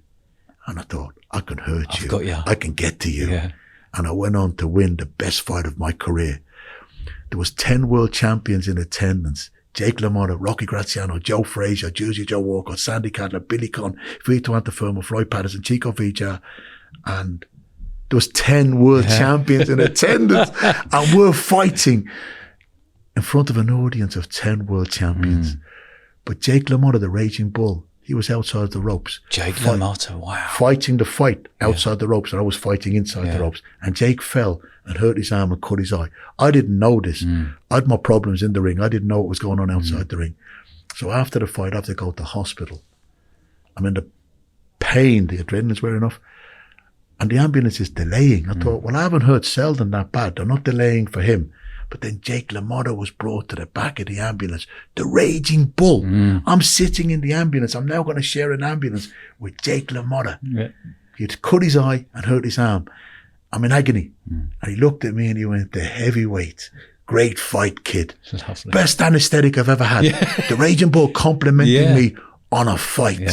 The pain was just lifted. Years later, he did 2 book signings with me. He did a book signing in Carlisle and he did a book signing in Doncaster. I visited the man in New York many, many times. Quality. We became the best of friends. And one time we'd done an interview with the BBC. And like I said earlier on, my weight fluctuates. You know, I eat a lot, I train, I lose it. I eat a lot, I train, I lose it. But this particular time, Jake's done the book signing and we were interviewed by the BBC. And Jake said in front of the BBC cameras, they said, you, Joe, go way back. He said, me and Joe were friends a long time. He said, Joe was like me. Joe would fight anybody. I thought the Raging Bulls complimented me, comparing him to him. Nowhere near him. Couldn't lace his boots. But he said he wasn't so fat then. So what he said? Yeah. But I didn't care because I'd piled the weight on. I don't care. You know, my weight fluctuates. You know. Do you know the kindness you are? There's a mutual friend of ours, Mark Smith. I know Mark. Lovely man. Good guy. He very nice guy. Very nice guy. Runs a security firm in Bournemouth. That's right. I think he stopped the security now. Has he? Yeah, he's a I know lovely he's doing man. personal training as well. That's His right. brother's the ex-American football That's player. right. Lovely Great family. guys. Both Good of them are people. lovely. Good people. But Mark was telling me how you organised for him to go and train with Lennox. Listen to this. Yeah, right? and he still thanks you for that. It and was Lennox. Lennox is a good guy. Yeah. Right. Lennox is a good guy. Like most fighters, good people.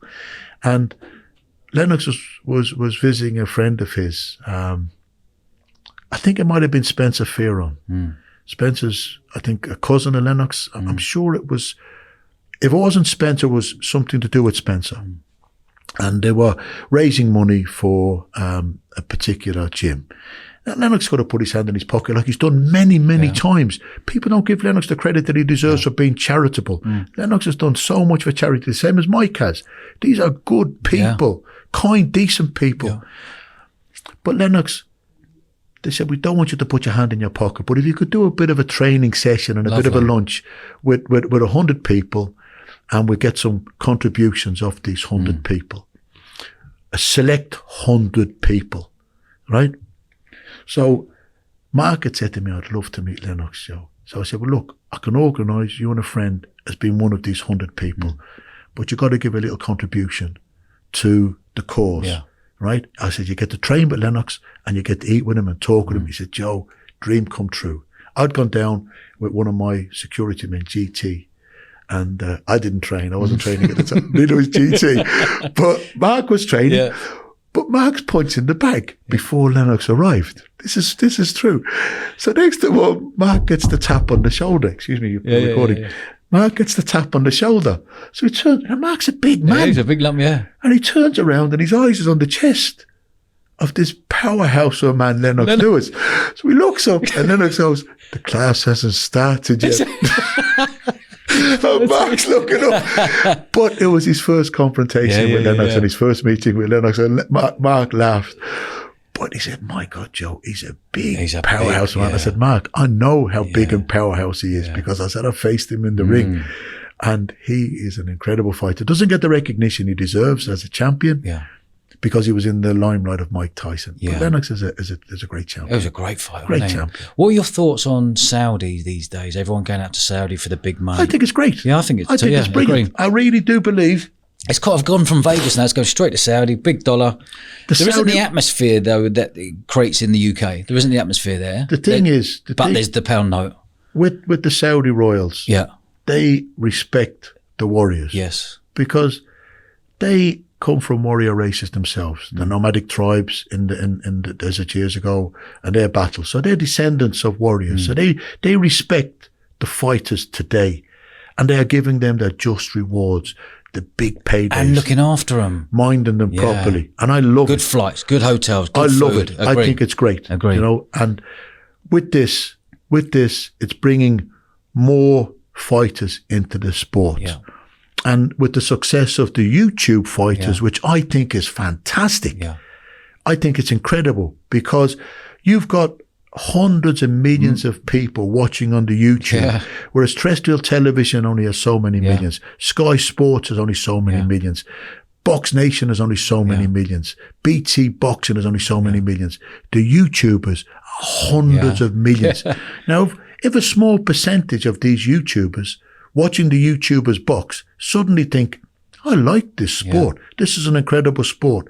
Boxing has gained millions of fans. Agree. The boxing is blossoming with the success of the YouTubers. It's the same when Andrew Flintoff boxed. Front page news. An incredible cricket player getting into box, a professional boxer. People criticised him. I didn't criticise him because he showed courage. You know, you play the game of cricket, you don't play the sport of boxing. And he got in and he boxed. And there's millions of cricket fans around the world that love Flintoff. Even like KSI boxing. Incredible. He's game. Let me tell you something now, right? I admire and respect any of these warriors because that's what they are. They're warriors.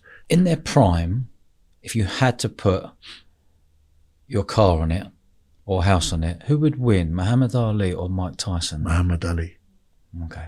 I've spoken to Mike many times about this. Yeah. To me, Muhammad Ali wasn't just the greatest boxer to enter a boxing ring, one of the greatest human beings to enter the world. Boxing was privileged to have that man. That man could have put his hand to basketball, baseball, American football. He was just a supreme athlete. Boxing was privileged to have him. He was in with bigger punches than Mike. He was in with George Foreman, who years later went on to win the world heavyweight title at 45. Muhammad Ali beat him in his prime. He was in with the hardest heavyweight puncher of all time, Ernie Shavers, beat him. Actually, in fact, Barry Hearn mentioned that. I had Barry Hearn on the podcast, and I said, who's the biggest puncher? He went, Ernie Shavers. Oh yeah, Ernie Shavers recognised as the heaviest puncher of all time. Yeah. And you'd go Ali all day long, would you? Oh, every day of the week. I believe that his boxing and brain. Mike, what about Mike? If you ask Mike, Mike has his opinion as a fighter that he believes that he could beat anyone put in front of him. But that's the fighter's belief.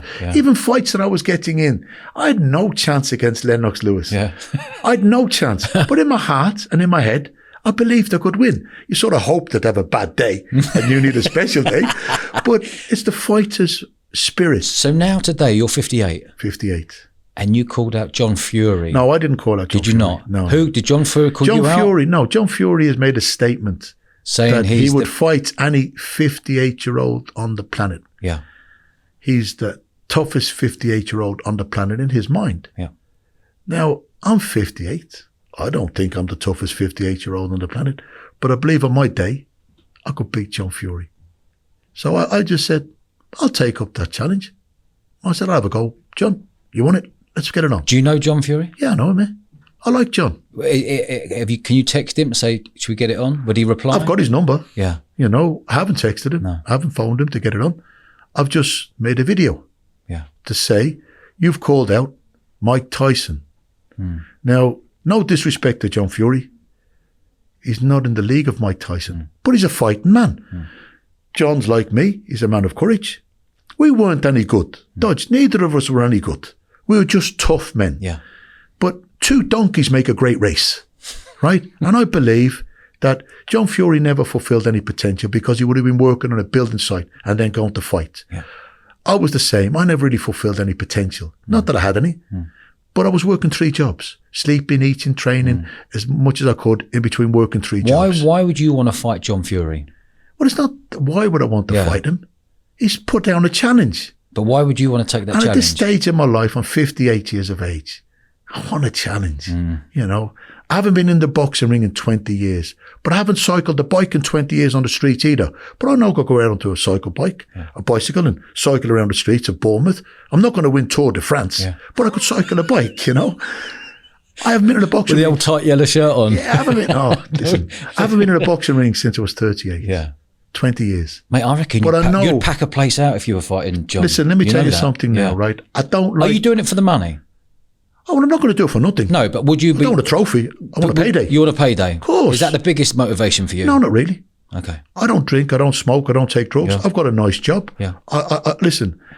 When I got the part in the films, right? How many the films you been Over in? 60 now. 6? Over 60. 6-0? Yeah, 6 years. Wow. I've worked with 4 Academy Award winners. I've been very, very blessed. But the first film that I got to do Cass. And when I was on the film set, I met Tama Hassan. Yeah. And Tama Hassan said to me, "You got a good presence on screen, Joe. Would you fancy an acting career? My agent could do something with you." I said, "I've acted my way through a boxing career. I'll give it a go." His agent sent me for the audition of Sherlock Holmes and to play McMurdo, to play a character fighting Sherlock Holmes. I got the part.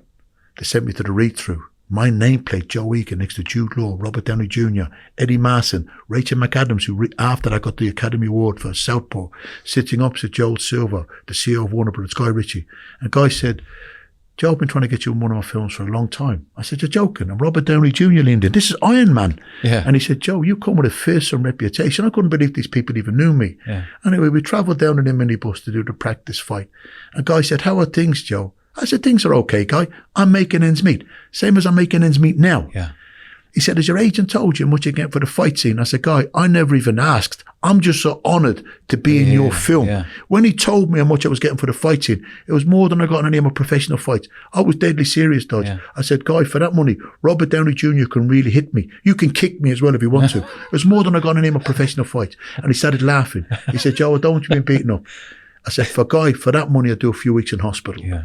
I didn't have to get beat up. I got called my name, Big Joe, in the prison scene. They called you kept the name Robert Big Joe. Downey Jr. Did called they? me Big Joe in the prison scene. That is class. It made my mum so proud. Yeah. And it made all the beatings that I've took, and I've had some savage beatings in my life. It's made all the beatings that I've took worthwhile. In the recent film that I've done with Russell Crowe, it's called Prize Fighter. Russell Crowe calls me Joe in the film. I've been called my own name by 2 Academy Award winners. How good does it get? That's respect. You know, unbelievable. Yeah. The money was secondary. Yeah. It's the same way with the fight with John Fury. It's pride. He's called out a 58-year-old man on the planet brave enough to fight him. I've stepped up to the mark. Yeah. Now I'm hoping that he stands on what he says. The money, yeah, of course it's going to be money. Like I said, trophies are no good to me now. Yeah. But the money will be a bonus. But it's a challenge. It's a reason to get fit. It's a reason to have something to motivate me in focus the on. gym, to focus Yeah, on. yeah. You know, I'm still working. I'm still making a living. I'm still making ends meet. I work for 2 good men, as I said earlier on, Ali and John O'Connor. Yeah. You know, good people, and I'm blessed with them in my life at this stage of my life. You know, I wish they'd been in my corner when I was boxing because they're in my corner in life now. And I'm okay. I'm okay in finances because I don't drink or smoke or take drugs or gamble. And I've always had the safety net of security. Joe, you are a beautiful human being. Oh, thank you very much for that compliment.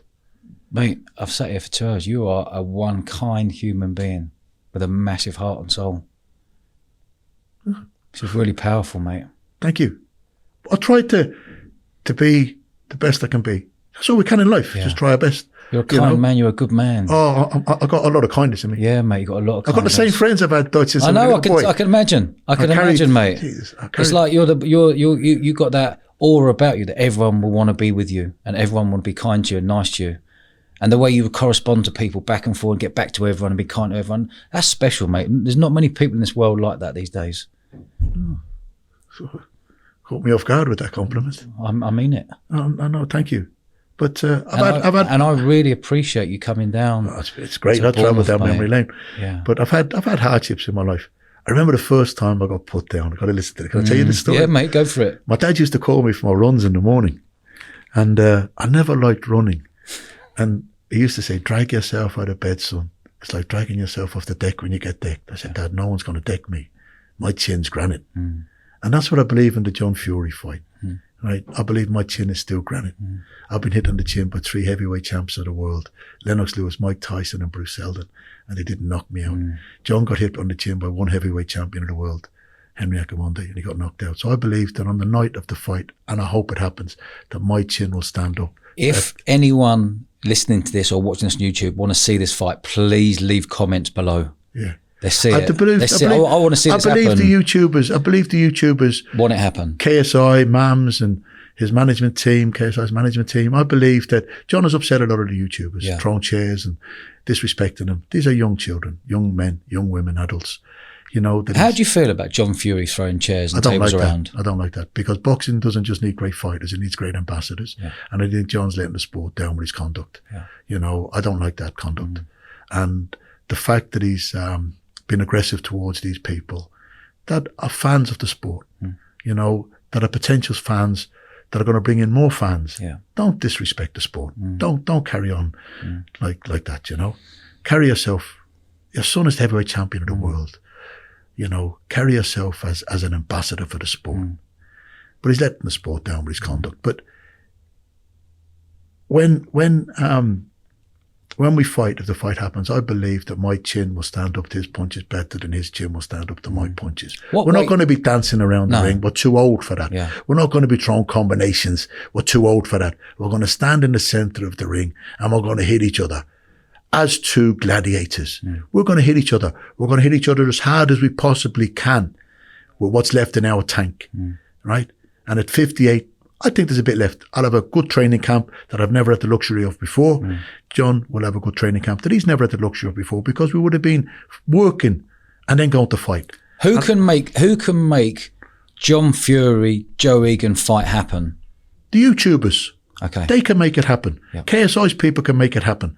They've got the money to make it happen. They've got the business acumen to make it okay. happen. And I think that if John Fury gets offered enough, he will do it. He has to fight. Yeah. Do you understand? He has to fight. Are you saying he has to fight because he's saying people are calling him out, but he's not replying back to anyone? Listen, his son was the heavyweight title fight. Yeah. Sadly, it's not on because of a cut. So John's got other things going on in his life. I think the responses are going to come now. Yeah. Right?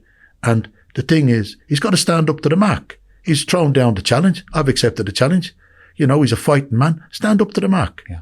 Right? Let the YouTubers negotiate a deal for big money. I'm not going to fight for nothing. I'm not going to fight for a trophy. But I will fight, the same as he will fight. And I believe that we'll stand in the centre of the ring. And have a tear up. We'll have a tear up. And we will show. What weight do you reckon you would perfect weight for you to come in at? I'll make 17 stone. 17 stone. Yeah. My last pro fight, I was 15-10. I'll make 17 stone. And if there's something in the tank, which I believe there still is, same as what I think there's a little bit left in the tank of John. That night we'll see. Mate, that's who an wants exciting it. fight. That night we'll see who wants it the most. And I believe that my chin will stand up to his punches better than his chin will stand up to mine. But I hope when the fight's over, we embrace as will. fighters should. I believe we Two will. good men. I won't disrespect him. Yeah. I'm not going to call him names. Yeah. No chance. Why would I do that? I'm asking him to back up the words of what he said. Yeah. He will fight any 58-year-old on the planet that's brave enough to fight him. I'm brave enough to fight him. Do you understand? He's a tough man. I'm a tough man as well. Not a skillful man. Same as he wasn't a skillful man. Be a good But like fight. I said, two donkeys make a good race. Right? And the YouTubers will enjoy it. Yeah. You know, because it's a sport, right? And they will enjoy it, right? And they will hopefully get to see John Fury lose because I know he doesn't have a big fan base in the YouTubers, you know, and I'm delighted that they're getting behind me. Yeah. You know, It's great, isn't it? Oh, it's brilliant. The guy that does a lot of my YouTube stuff, young Theo, an incredible young man, 18 years of age, but he's a computer whiz kid. And my agent, Dave Mariner, and my other friend, Kamal Singh, E4K, they are doing all this social media. I had 3 lessons on computer when I was in prison, and I knew it wasn't for me. Like I said, I left school with swimming certificates. Joe. I'm old school, smoke signals and pigeon post.